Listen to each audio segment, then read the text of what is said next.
Can you please share with me your name? My name is Catherine Shen. My station here is Connecticut Public Radio.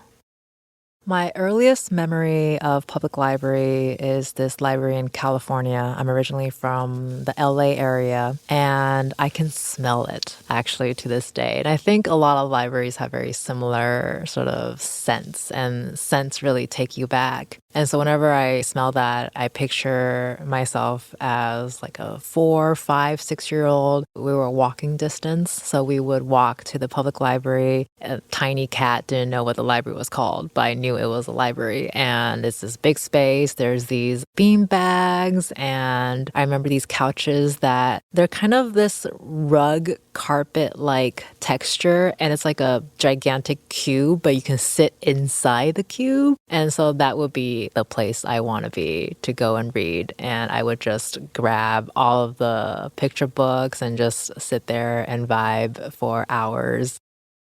I have always been an active user of the public library, but I definitely sort of rediscovered my love for it a little bit during college and definitely post-college. I think in high school, I really wanted to build my own library, but you're a teenager, you only have a certain amount of allowance, and your summer jobs don't pay you that much. So I was very, very careful with my curation of my own little library. And so when I was in high school, I actually didn't focus too much on libraries, but I didn't forget the fact that it's there. I've always had a library card, but I rediscovered my love for libraries when I was in college because I would go there to study. And I found out that my college library had this basement. And I don't even remember how I discovered it. I think I just was curious, as you do as a journalist. I walked in there and realized that it was this entire system of older, not necessarily antique books, but they're just older books of literature that I really liked. And I was really obsessed with Maurice Leblanc's Lupin. Some of you may be familiar with the Netflix series that's currently streaming, and I found a 1920s copy of one of the stories. And it freaked me out as like a literature lover. The book scent, the pages, it just took you to that place. And that moment actually made me rediscover the magic of libraries and what they can bring you. And so I've been in and out of that library basically my entire college career. And after I graduated and went back home, not the same public library that I visited as a 6-year-old, but I really started to use the library very heavily. And now as well, but I also used it for other materials like DVDs. And that's when I learned that when you go to your library and borrow all of the things, you're supporting that system. And the moment I learned that was what I was doing, I was like, yeah, why wouldn't you do that? So I've been a pretty aggressive user since then.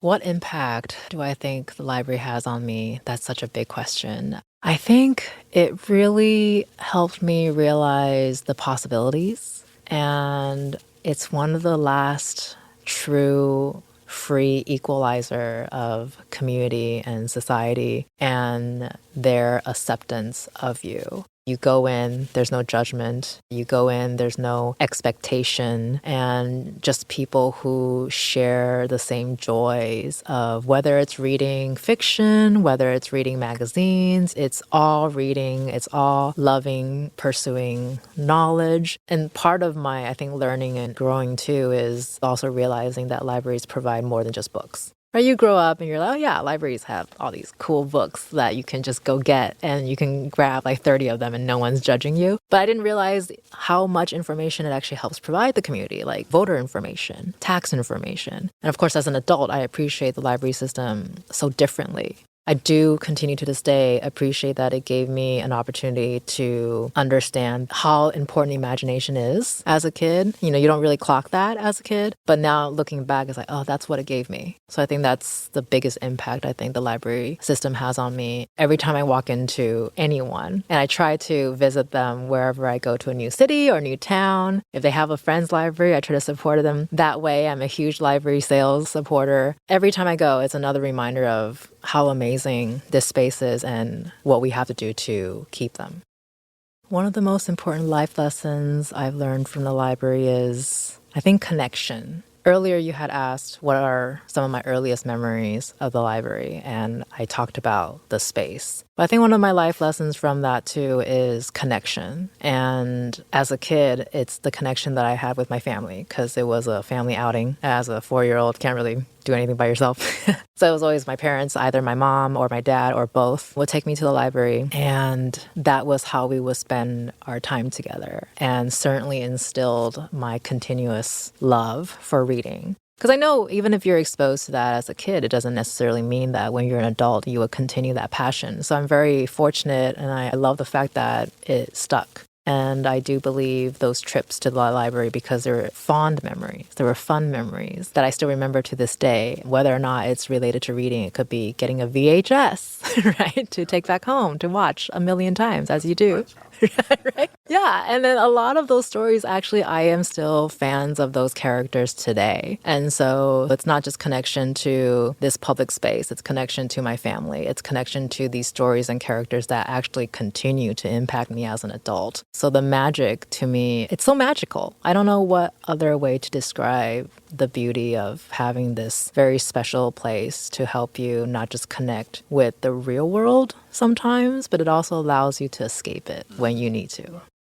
I think one of the most important piece of advice I've ever received, and as you asked that, the first thing that popped into my head was not somebody who works in the library space, but somebody who works in an information space. So I went to a person on my college campus to ask for advice in terms of career. At the time, I was probably freshman in college. I was looking for some guidance on what I can do to find good internships. At that moment, I knew I wanted to be a journalist. What can I do to further that and make that into a reality? And I will never forget, this person looked at my resume, which was very light at the time. But even seeing my resume, he said, something jumps out to me. And I asked, what is it that jumped out? And he said, it looks like you're always trying to do something different compared to other people. As a teenager, when you're hearing that, you're like, oh, wow, like dare to be different. Everyone's always telling you that. But when you actually do the different thing, I think many adults say, oh, you can't do that because that's not the thing to do.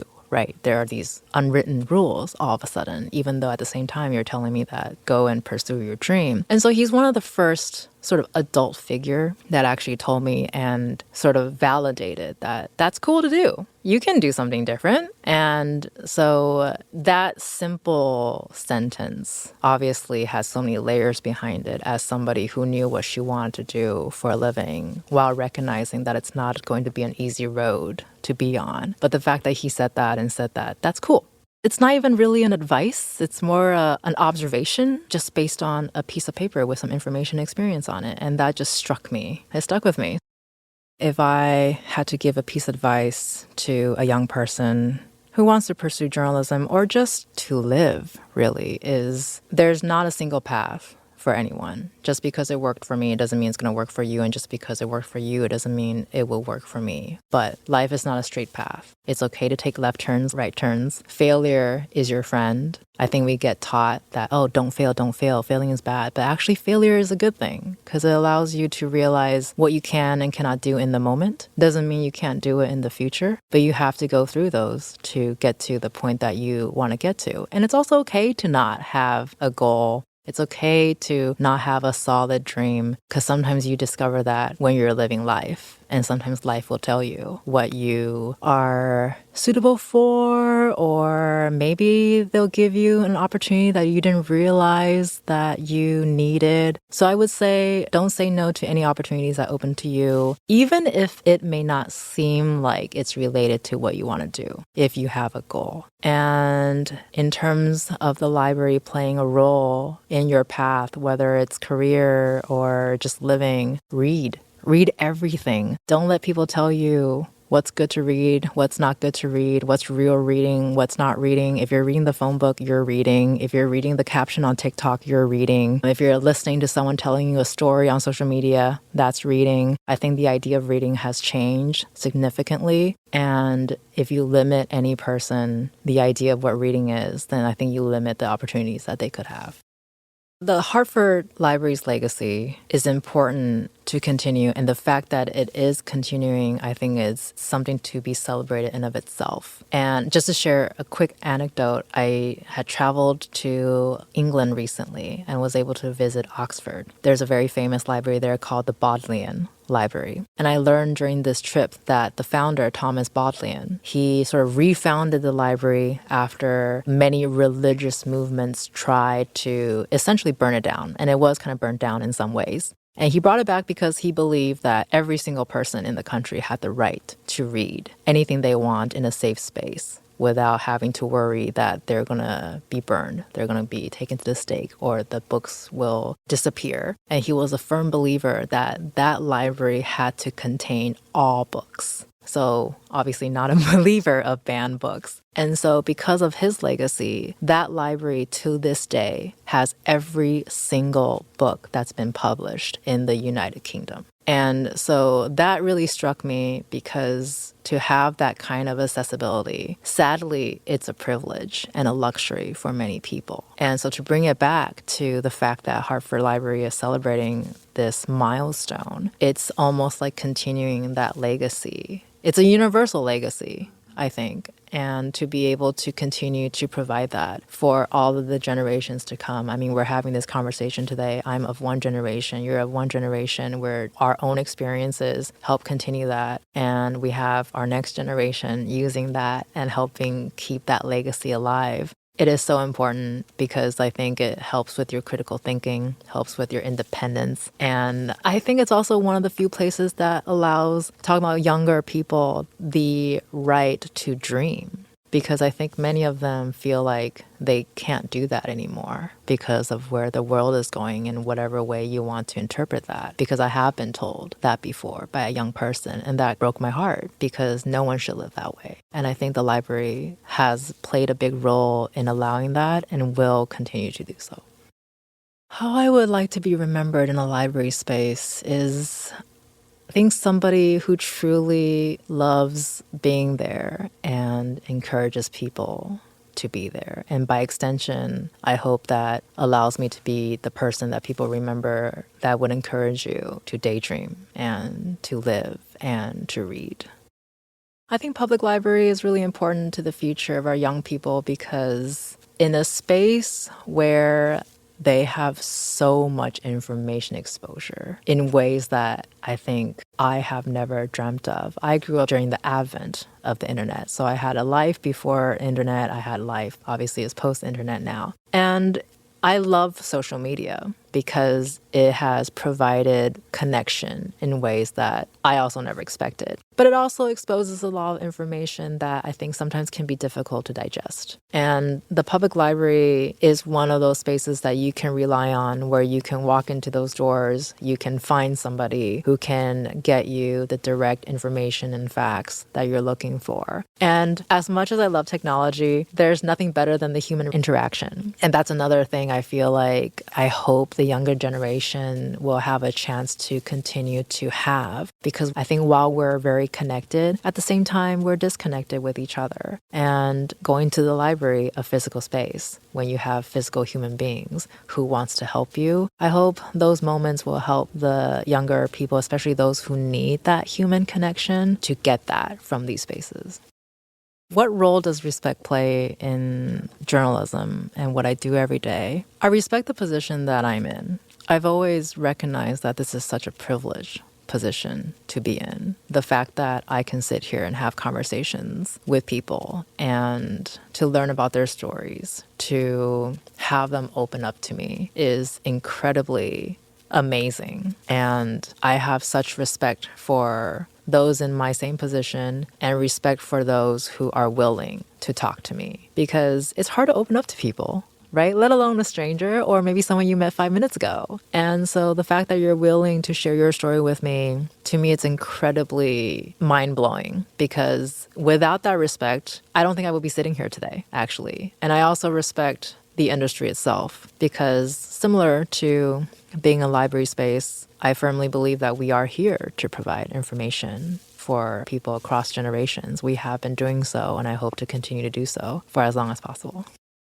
What role does kindness play? I think it plays an incredibly big part of the things that I do. And it's not just professional, it's also personal. I do think if there's no kindness in your personal life, I don't think it would show in your professional life, and I think vice versa. And I think kindness and respect are also related. Ultimately, I don't believe I'm here to make anyone feel bad about themselves or to have a negative experience. Even if the story may not be the best kind of story, it could not be a positive story. But ultimately, I'm not here to attack you. I'm not here to make you feel terrible about yourself. And so I hope it reflects in my work that I come from a place of kindness. And I've always believed that plays a really important role in how you treat people, not just as a journalist, but just as human beings to human beings. Thank you for listening to 250 Stories, a production of HPL Studios at Hartford Public Library. This episode was written and produced by Christopher T. Brown, sound by Sam Sigmund, edited by Faith Lucas, produced by Lucy Nalpathanchel, and with photography and graphic design support from Hartford Public Library's communications team and the Hartford History Center. For more information on this project, visit www.hplstudios.hplct.org. New episodes release every Tuesday, so subscribe to stay tuned.